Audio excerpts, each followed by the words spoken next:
The first thing I want to do with this is test the fuel. I've got a really simple fuel tester here, and it's going to tell me whether the fuel is good, bad, or indifferent.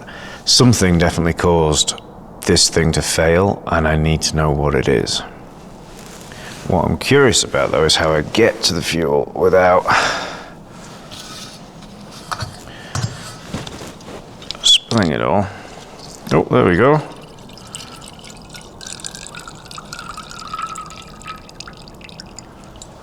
Okay, so I've got my swab, and that's going to go into the fuel. It says in the instructions on this, submerge swab to fuel tank until it touches lowest part of bottom of tank. Okay, shake swab, let dry for 2 to 3 minutes. So we're going to do that. That's going to go on there. One of the things I'm seeing right now coming up on this is it's already showing it has water in it. That's what the blue is. Oh no, maybe they all have that on the bottom. Yeah, all right. Look, they all have that on the bottom. So let's ignore that part of it. And that smells not great, I'll be honest. That is nasty smelling fuel. That could be a big part of what's going on. It's definitely not even close to the worst I've smelled, but it's not the best either. Now I know this was leaking from the secondary diaphragm.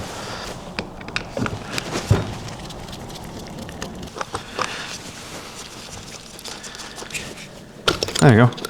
Right, okay, I like that. That's kind of cool. Just free there. Let's see what we got on this side.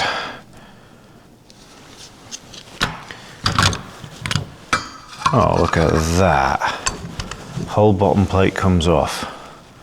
Nice. That's a good design, that. I kind of like that. Gasket's fine, nothing's rotted out.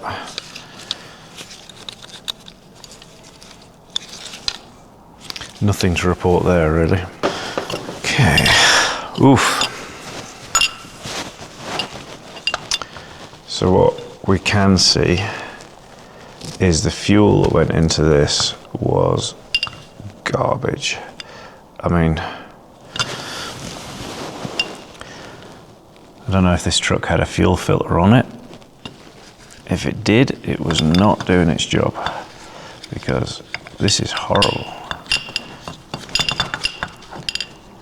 All right, let's check that now to see if that float's working. So I'm just going to blow in the end of this fuel line and then move this with my finger, pretending that I am the fuel level.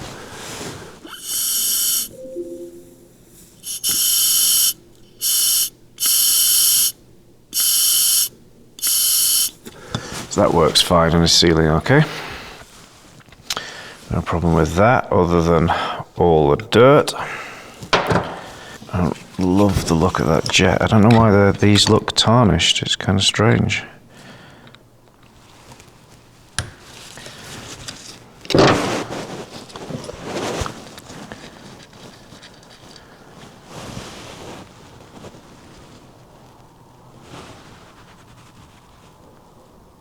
Yeah, they're clear.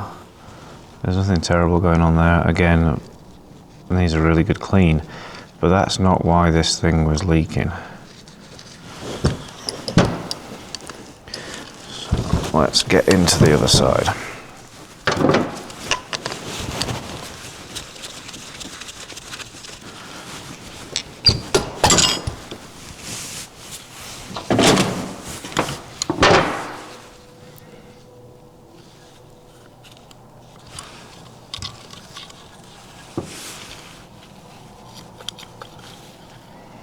This side has got a lot less muck in it, but you can still see all that grit.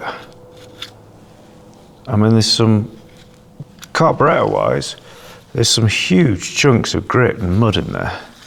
And then if you can see down in this corner, that is just nasty. And any particle like that can just block a jet really easily.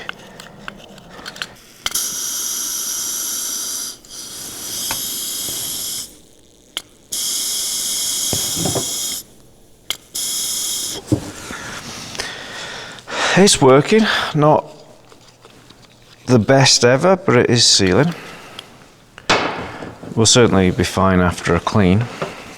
I'm not expecting these jets to be particularly blocked if the other side wasn't, because of the way the fuel comes in. It would have come to the other side first. That's why there was so much more dirt in that side than this. It's just, you know, it's working like a sediment trap essentially, rather than a float bowl. It's also interesting how much sediment has dropped down here. Now our time has gone past and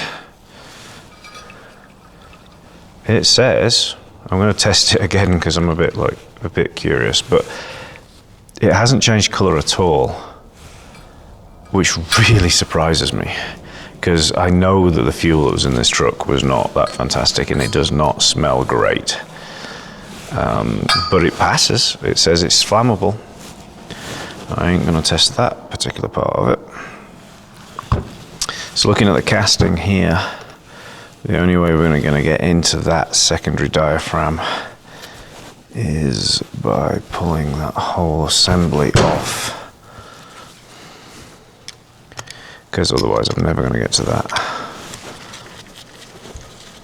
And the next screw is underneath this choke, electronic choke, so clearly this is going to come off first. Anyway, I mean, it doesn't make much difference. It's all coming out because it has to go into the ultrasonic bath. Oh, this has an R clip in it, just there. I'm not going to mess with that for right now. And just come to here. Okay, we've got the secondary diaphragm. There is a seal there. I'm trying to see if I can see any witness marks for where the fuel may have come down. That seal doesn't look to be in great condition, and there's something, I can't quite tell what. I'm going to get a pick. There's something going on there.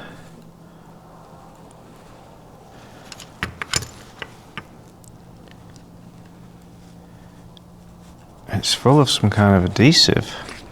Looks a little bit like gas inch,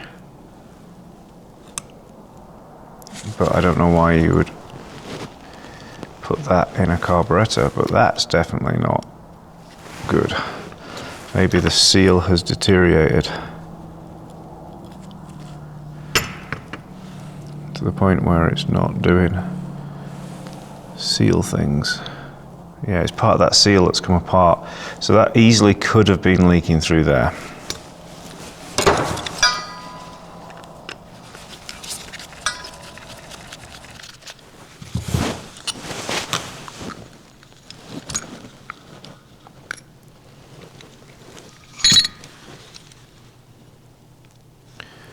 Nice and clean.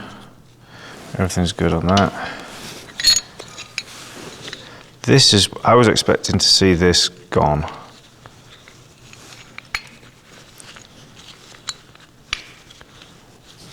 It looks pretty good. I'm not seeing anywhere where it's breached as well around the edge. Nothing's gone up, so I don't see why that would have leaked. All the screws were tight. This is allegedly a genuine Holley kit, although it seems to be extremely short of branding. For some reason, all these kits were completely out of stock everywhere. And the customer ordered this from a third-party website, but it doesn't have that part in it, so it's extremely good news that that's okay. This right here is a worrying thing to find in your carburetor. It's a small, sharp piece of metal. You can see again here how much dirt there is.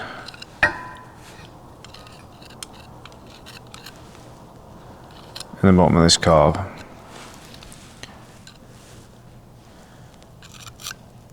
That's really bad. This vehicle desperately needs good fuel filtering. and good fuel. I mean, the fuel's, it's combustible, but it's about 30% sand. I mean, it's ridiculous. Let's have a look under here, see if there's anything crazy. So I can see there's no sealing problems. This all seems pretty fine. Just again, a lot of sand in this carb. The tanks on the vehicle are going to need a really good flush. It's going to need better fuel filtering, stroke some fuel filtering. But the only thing that I have found so far that could possibly account for the leak is this seal here. And because that's come away, I think it was just a bad seal. And my initial thought was that ethanol had eaten away something in this carb, and that I was going to come in here and it was all going to be white and everything would just be eroded away from the ethanol, and it's not the case at all. It was just a defective seal here, and this slipped out and started pouring fuel through. It's an easy fix though. The carb kit's going to fix it. I'm going to run this through the ultrasonic, every part of it, and then just reassemble. And it'll be back up and running with a working carb, and it will be like new. People tend to freak out about removing the jets. It's super easy to do, but you have to remember to use a big enough screwdriver to fit in each one of the slots. Don't be using something really small because you gnarl them up. And you'll see that they have numbers on them. And that, if you write down where they go from, or make yourself a little video, or take some photographs, you can see where you're going to be putting those jets back. And they're the jets that you change, amongst other things, whenever you are changing for altitude and adjusting and tuning the carburetor. So I'm going to show you through this magnifying glass, and it's going to be a little bit distorted. But these ones have the numbers a bit like the Edelbrock on the top, right there. And you can see that, and that's how you know where they go back. And you'll notice they're different for either side, so take note of that. So I've taken all the jets out, I've got them in a little bag, and I've got the stuff ready now to go into the carb. If it's a much older carb, you can strip it down even further than this to get in, but because this is essentially a brand new carb, it's going to go in to the ultrasonic just like this. If you can't fit it all in once, don't worry about it. You can just put them in stages. I've got everything in except for this. This will go through on the next pass. I run these with Cascade dishwasher tablets. I've bought every solution you can for these ultrasonic baths, all the commercial ones. Nothing cleans as well as those dishwasher tablets. A bit of a trade secret there. And I'm going to run this through. Wait until the actual sonic bath gets up to temperature. It wants to be hot to do any good whatsoever, and then 20 minutes hot, you'll be fine. It'll come out brand new and clean from the inside out.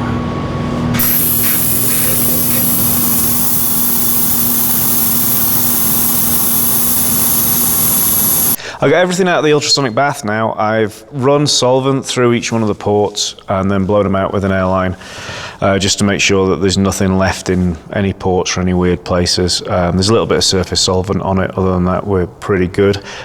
All the sand's gone now, all the contaminants.